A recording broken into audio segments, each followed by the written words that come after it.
Hello and welcome to ThePrint. The Indian Armed Forces carried out missile attacks on 9 terror targets in Pakistan and Pakistan-occupied Kashmir in the early hours of Wednesday in response to the Pahalgam terror attack. This was as part of Operation Sindoor. We have with us Senior Congress leader and MP Shashi Tharoor to speak to us about it. Well, welcome to ThePrint, sir. Your first reaction on the operation that has been carried out? Neelam, I think it was absolutely the right thing to do. It's exactly what I've been advocating in my own public statements and articles after the Pahalgam attack, that we needed undoubtedly to do all the various diplomatic things we had done, but we needed more than that. We needed kinetic action. We had to demonstrate to the terrorists and their backers that there would be a price to pay for coming and killing our civilians, not with impunity. There would be a punishment to follow. And I'm glad that we did it, but equally, I had advocated that we should hit hard and hit smart. And that's exactly what the government has done. I believe that the strikes were extremely well calibrated and calculated. They were done in a way to signal to the world that we were being careful and responsible. We had a right to respond to the terrorist assault, but we were not showing this to be in any way the first salvo of a protracted war. On the contrary, it was a one-off because we hit them at night, which is 1:05 to 1:30 in the morning, a time when no civilians were likely to be wandering about, so there'd be very, very little collateral damage. We made it a very careful point to ensure that we did not hit any Pakistani military installations or government installations, not because we believe the military is innocent. On the contrary, I think we all understand that the military of Pakistan are very, very much the people who are training, equipping, guiding, directing, financing these terrorists. But nonetheless, we wanted to show that we are not interested in creating a war situation. India is basically at bottom a status quo power. It is the terrorists who needed to be taught a lesson. We want to get back to the business of growing our economy, ensuring the well-being and prosperity of our own people. That is all we want to do. And that's, quite frankly, the message, I think, that came right across through the very carefully calibrated attacks we conducted last night. Sabash, I'm entirely happy with what was done, and I applaud the government and stand solidly with the government and the armed forces in the action they've taken. Right, but do you think this will get escalated, or do you think Pakistanis would lick their wounds, sort of reconcile to it? How do you see this unfold? Well, look, I mean, the fact of the matter is that what we have done was within our rights to do. Pakistan has already reacted by an artillery barrage across the LOC and the IB, and they've killed 10 or 15 Indian civilians, which is no small matter. We have equally retaliated, but only at the same level. We've also attacked them by artillery shelling back across the border. We have not chosen to conduct any further airstrikes or missile strikes or anything else. All we have done is we have said to the Pakistanis, in effect, the ball is in your court. You want to take a next irresponsible step? We are ready and prepared. And by the way, the armed forces are on alert. The paramilitary forces have had their leaves cancelled. Civilians are going through mock drills. It's a very clear signal that we are prepared if they are irresponsible enough to take it further. Now, you asked about escalation. The opportunity to escalate is entirely with them.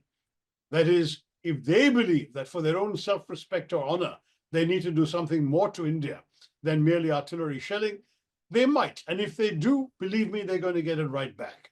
They're going to get as good as they give. But I do believe the international community is not being silent. You've seen that unanimously there's been a call for restraint. Who is being asked to be restrained? Pakistan, because we're not doing anything. So we're not going to be doing anything more. We've done our bit, and we are sitting back and waiting to see if indeed they will show restraint. But every country has unanimously in the Security Council demanded restraint. The US has announced that they're talking to both countries privately. I suspect the UK is doing the same. Russia has said, and France has said, and Israel has said that they have sympathy and understanding for India's right to defend itself against terror. Equally, China, which is supposed to be Pakistan's all-weather friend, and which might have been expected to announce some sort of unconditional support for any Pakistani retaliation, China has said that both India and Pakistan are their neighbors, and they want to see no fighting between their neighbors, and they want peace in their neighborhood. So all of this suggests that the international mood is to dial this down and not to encourage any escalation.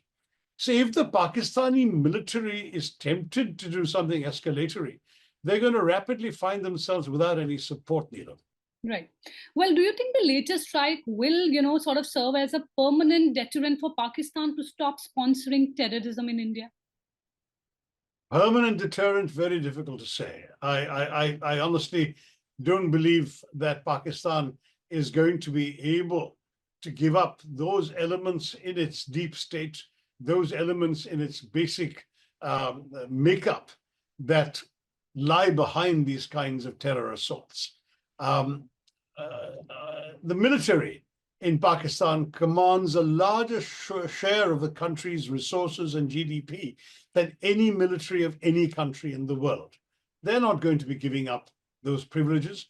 And one of the things they need to be able to justify continuing that kind of dominance is enough trouble and tension on their borders. Pakistan is doomed to be living in a perpetual state of tension in one border or the other, and sometimes both. Right now, it's both, because on the Afghan border, they have indeed tensions with the so-called Tehreek-e-Taliban Pakistan, the Pakistani Taliban attacking their armed forces. And on our border, they've got the situation they brought upon themselves with the Pahalgam attack. So let's be very clear on this, Neelam. Pakistani military may have bitten off a little more than it can chew. And I hope that may cause some restraint for now, but let's have no illusions about the long term.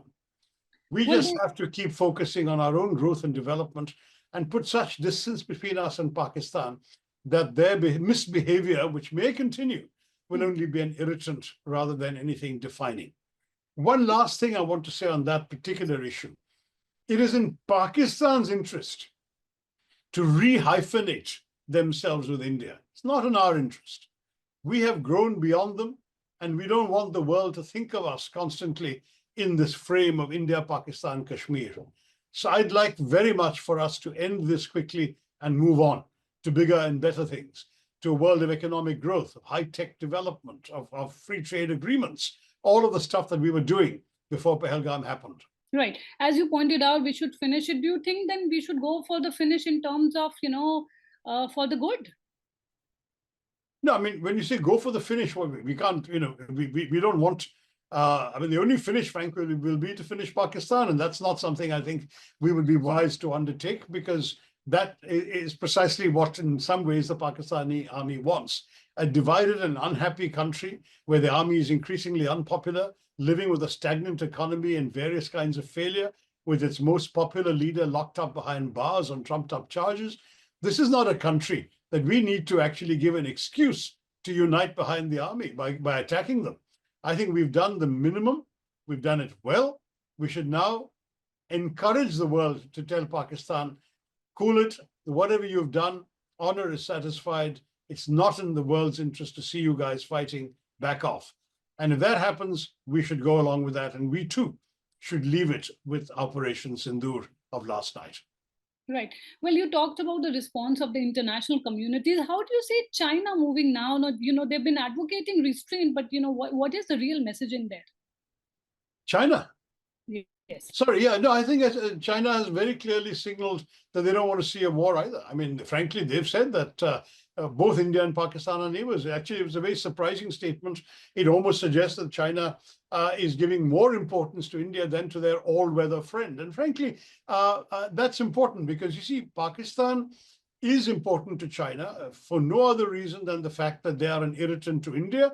And for one more reason, which is that the China-Pakistan economic corridor, which runs through the country into Gwadar, is a very important highway route for China to be able to get goods from the Gulf countries and from the Suez Canal countries right into Western China, into Xinjiang and that area, without having to go the long route past India, through the Straits, through the South China Sea into southeastern China, then by land to Western China. They will save themselves a fortune by actually being able to maintain this. So they value Pakistan. Don't get me wrong. Pakistan will always be important to China for those reasons. But equally, India is important to them. America is trying to back off from them, slap tariffs on them. There is a get away from China policy on the part of many Western countries. China needs the Indian market.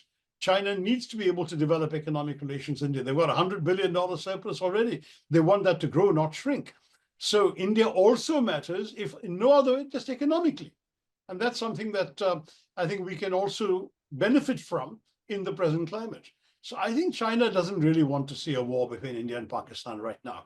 And there is finally the thought that in such a war, the longer it lasts, the greater the risk that Pakistan will lose unless China intervenes itself. And if China does that, then it risks much, much larger conflagration as well as the loss of India's market. So for all of these reasons, I still believe, I mean, no one can predict how these things can evolve, but I still believe that escalation is less likely than gradual de-escalation in the days to come. Well, you also talked about, U.S. President Trump, but, he's been talking about restraint, but when he's talking about India and Pakistan and the issue of Kashmir, he has been saying that, it's been going on for centuries. Coming from a U.S. president, how do you see that response? I don't think it's worth commenting on. He's clearly not terribly well informed, well briefed, or he hasn't retained his briefing very well. I mean, the truth of the matter is there is a kind of cliched foreign view that India and Pakistan are always fighting with each other. Well, clearly not for centuries, since Pakistan hasn't even lasted a century. It's a very new idea that was created only in 1947. India has lasted centuries, but we've lasted as a country which included Pakistan, so we weren't fighting with them then. All I can say is that, look, everyone wants restraint. No one wants a war. Mr. Trump, even if he's got his basic facts wrong, is also amongst those. And Secretary of State Rubio has said he'll be talking to both countries. We know that our national security advisor has been in touch with their national security establishment. There's going to be some definite conversations going on. And the direction of all these conversations, in my view, definitely is of de-escalation, restraint, calm. That's the kind of universal message coming across. Well, many are also saying the response of the opposition has also been interesting. Rahul Gandhi welcomed it, Congress welcomed it, but they thanked the army. You are among, the few who appreciated the government's response specifically. Yeah, well, look, I think that everything we've done has been right. I think that we have the armed forces, of course, have our unconditional backing. Governments always have conditional backing from opposition parties. But I think at this time, the government has got everything right. I see very little to critique. I think that the kind of attack we did, the identification of terror infrastructure, the decision to do it in the manner that we talked about earlier in this interview, and finally, the presentation of it, all of these things, very, very well done. Shabash. I mean, I'm very happy to applaud the government for that. Right. How do you look at Prime Minister Narendra Modi's handling of this crisis domestically, about consensus building, going beyond politics? We have an all-party meeting tomorrow. How do you see that? Yeah, it's a second all-party meeting, very good sign. And I think that this is the right way to go. I think the government now should demonstrate that we are all in this together, and that as far as it's concerned, it's happy to take the opposition into confidence. I'm sure they're not going to give us any classified information, but they're bound to at least tell us everything that broadly has been going on and that is likely to go on. I think this is very important. Look, to my mind, on these matters, we are one country, Neelam, and that the flag comes ahead of any political interest. Right. One last question. Some social media users have also questioned the name of the operation itself, Operation Sindoor, talking about the fact that it reeks of patriarchy, misogyny. In the entire debate, how do you see that? No, it's a very emotional choice, an excellent choice in my view, because it's a reminder, first of all, of the tragic image seared into all our hearts and minds of the newlywed bride kneeling beside the prone body of her murdered husband. To my mind, in many ways, it's a reminder of why we are undertaking this. It is a reminder of that terrorist outrage, and the fact that the Sindoor is blood red is also not a bad choice.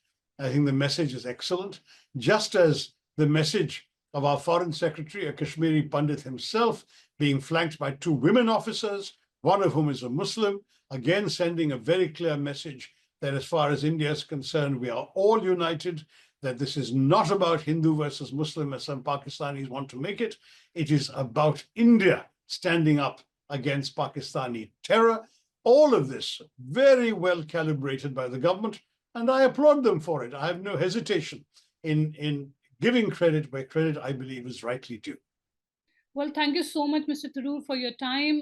This is Neelam Pandey reporting for The Print. Thank you once again.